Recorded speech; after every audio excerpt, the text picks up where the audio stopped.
scientist. Do you believe in God? Every description of God that I've heard holds God to be all-powerful, very typical, and all good.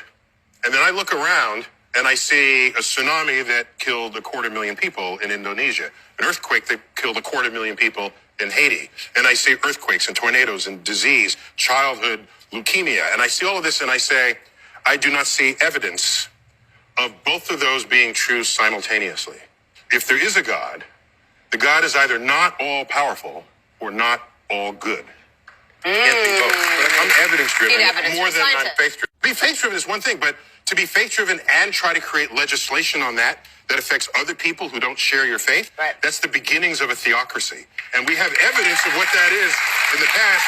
And our founding fathers specifically founded this country to prevent that. This video is for educational purposes only, and his video has flaws. So he said that if there is a God, that he would have to be all-powerful and not all good, or all good and not all-powerful. And his reasoning behind it was because all the bad stuff that we see happen in the earth. So if God is all-powerful, but he's looking at this and choosing to do nothing about it, then he must not be all good. But if God is all good, he sees all of this and can't do anything about it, then he's not all powerful. This is what you call an earth up mindset instead of heaven down. In the Bible, God says, my thoughts are not your thoughts, my ways are not your ways, my ways and thoughts are higher than your thoughts and ways. So when we see stuff, we see it from a limited perspective. If I look outside and look at these trees, I can only see the trees and nothing past that. But if I look at it from God's perspective, heaven down, I can see north, south, east, and west from those trees, just from looking above. And let's look at this in the same way. Looking at it from a carnal perspective, his claim sounds true. But this is why you have to understand context with all things and why what happened. God being all-powerful created everything.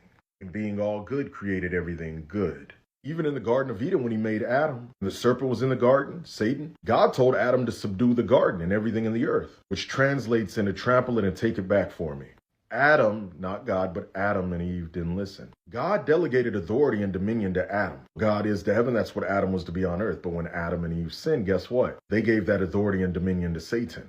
This is why Paul calls Satan the god of this age. It was a transference of authority. In the Bible, God has laws against trespassing. Remember, God is all just as well. If God were to just rush in and do things, he would be breaking his own law. But he's just, he won't do that. So he went another route. He sent himself in the form of man, since it was man that sinned and gave authority to Satan, and defeated Satan. So though now Satan still has a form of delegated authority, God's taking it back. He's just giving humans time to turn to him in his mercy, because if he took it back now, a lot of humans would die lost. What you're seeing is the effects of a Satan delegated rule. But when God fully rules in authority, it'll be a 180. Follow for more.